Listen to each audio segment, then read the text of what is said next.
This is Jack. Jack is a lifelong learner and has a bunch of facts he wants to learn. He's created flashcards to quiz himself about each fact, but how should he decide what flashcards to study and when to study them? Well, we think he should use KARL plus Delta, the first content-aware flashcard scheduler.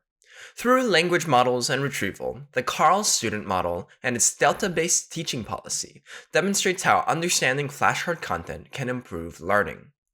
For anyone unaware, a flashcard has a question on one side and the answer on the other. You might remember studying flashcards when cramming for a test. In those times, you probably went with the simple strategy. You studied flashcards randomly. With a small set of flashcards, this works fine. Once you answer a flashcard right a time or two, you'll never study it again. After all, the test is in an hour. But, of course, random selection is inefficient. This is particularly true over longer time spans. Take this flashcard about the first American president that Jack is studying. The first time he sees it, Jack correctly answers George Washington. Instead of seeing it again at a random point in time, an intelligent system might purposefully wait a few days before showing it again. And if he correctly answers it again, perhaps it would wait even longer. Now, take this question about our 20th president. This is a hard question for Jack. Can you answer it? The first day Jack saw this card, he took several tries before correctly answering James Garfield. The next day, he recalled it correctly. But when he saw it again a week later, he had forgotten it. Perhaps the flashcard should have been reviewed again earlier. How can both human and computer tutors adapt their teaching to decide what should be studied next? Well, they use past study data, like Jack's study history for James Garfield and George Washington, to predict what students already know and how well they know them. In many flashcard schedulers, this is the task of a student model, which uses this past study data to predict the likelihood a given student will recall a particular item at a given point in time. Using this information, a teaching policy decides which flashcards to prioritize for study. But while existing student models mimic human teachers in their use of a student's study history, unlike a human teacher, they ignore some key information, the flashcard text itself. They don't understand that James Garfield has become a largely forgotten figure in American history, at least when compared to old George. In these models, each flashcard is treated as an isolated atomic unit with no relation to other cards. This goes back to the early 20th century, when Hermann Ebbinghaus memorized gibberish to discover general trends in memory, such as the forgetting curve, a model of forgetting over time. He did this precisely to limit potential confounders like how the difficulty of content and relationships between content affect memory.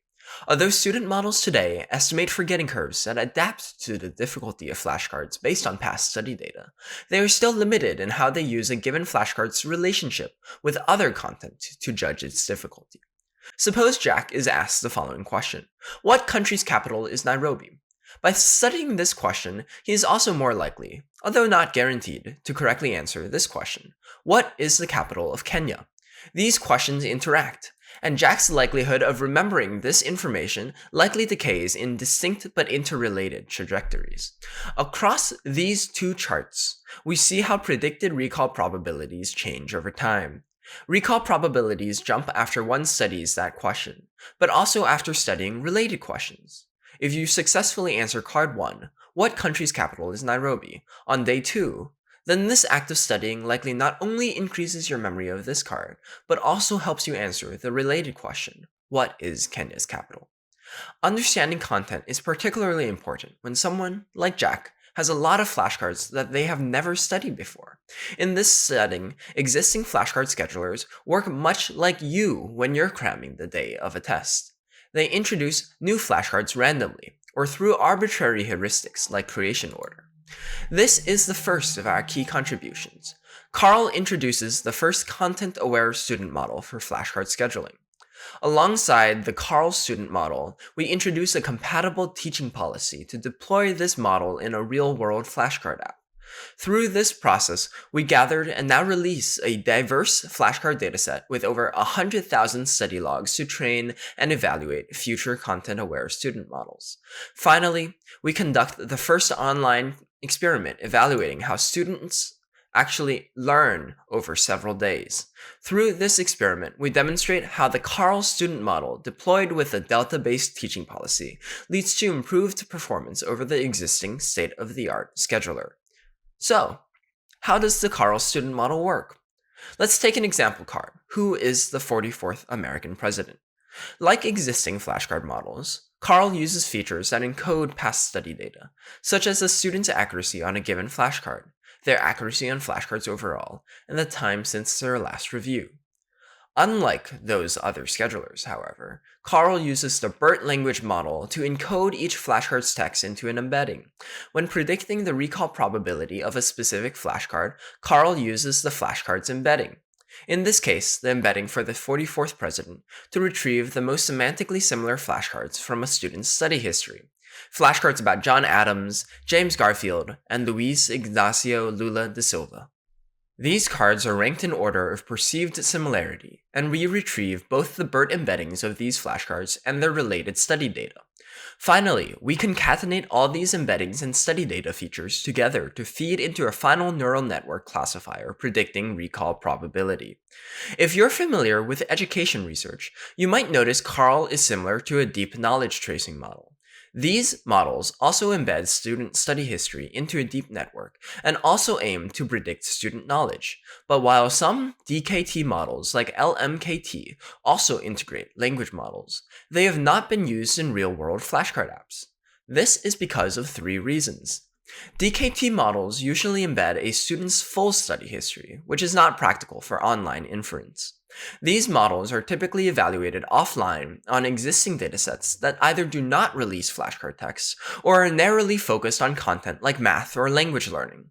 Relatedly, DKT research has generally focused on improving student models in an offline setting to track student performance.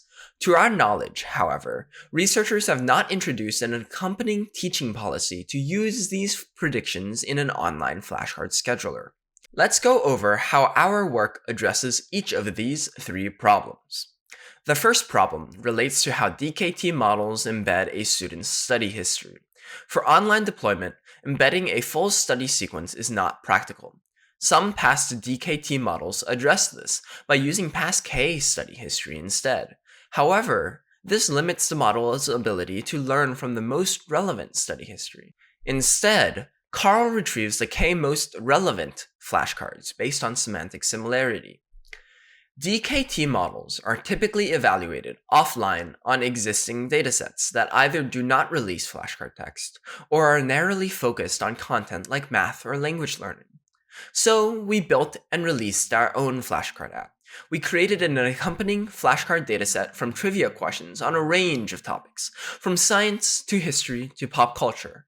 We released this flashcard app to the public and collected well over 100,000 interactions from 543 trivia enthusiasts. We train KARL and evaluate student models on this dataset offline. We find that KARL provides the most accurate and well-calibrated recall predictions. KARL clearly surpasses existing DKT and language models like ChatGPT on unseen flashcards, which are the only models capable of making non-arbitrary predictions of recall probability of unseen flashcards.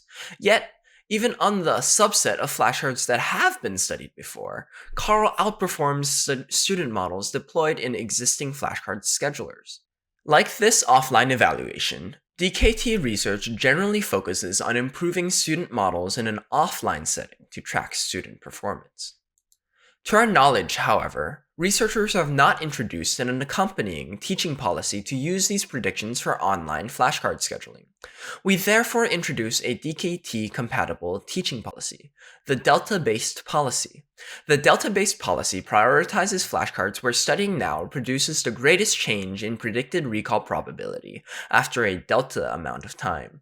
We provide the equations below, but to understand how this works, let's consider an example. At time t, the current point in time, KARL predicts recall probability for James Garfield to be 0.75. We now predict the recall probability of James Garfield at time t plus delta if Jack does not study James Garfield today. In this scenario, KARL predicts a probability of 0.5. Now, we predict the recall probability for James Garfield at t plus delta again, but this time for when Jack does study the flashcard today. We consider the two possible outcomes of studying the flashcard today. Jack either correctly or incorrectly recalls the flashcard. Now that we have these two possibilities, we can predict student recall probability for the next day by weighting the two predicted outcomes after studying today by the model's predicted recall probability for today. We now take this predicted recall probability when studied and subtract from it the predicted recall probability when not studied. We do this for each card and then order the flashcards by highest delta score to determine what should be shown next. Most scheduler research focuses on evaluating offline student model prediction accuracy without assessing how student models and teaching policies work together to achieve our main goal, improving student learning. Online experiments are difficult to design given variance across students' studied content and study frequency over time. But we develop a 6-day, 27-student experiment to control for these factors and evaluate KARL plus delta with the state-of-the-art FSRS flashcard scheduler, which performed the next best in our offline evaluations. Both schedulers helped students achieve a similar level of accuracy on our post-test. However, students who had studied with KARL plus delta spent less time studying on the post-test. This indicates that students studying on KARL plus delta might have a better grasp of the material they studied. We've covered a lot, so here's a few flashcards to help you remember our key contributions. Key contribution 1. How does KARL plus delta create content awareness in flashcard scheduling? KARL plus delta's KARL student model uses the BERT language model to understand flashcard text and retrieve similar flashcards, ultimately using this information to predict recall probability. Key contribution 2. How does the KARL student model make deep knowledge tracing, DKT models, more efficient and practical for online learning applications?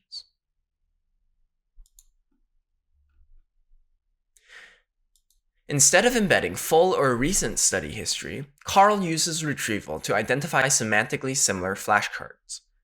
Key contribution 3. How did we address the limitations existing flashcard datasets had for facilitating content-aware training? Past datasets either did not release flashcard text or focused on narrow domains. We created flashcards from trivia questions on diverse topics and developed a flashcard app adopted by 543 trivia enthusiasts. We collected over 100,000 study interactions on these flashcards and have made this dataset available for public use. Key contribution 4. How did the KARL plus delta scheduler perform in an online evaluation compared with FSRS, the next best performing scheduler in offline student evaluations? Although students ultimately performed similarly on the post-test, students averaged less time studying the same amount of flashcards with KARL plus delta, showing how content awareness improves overall learning.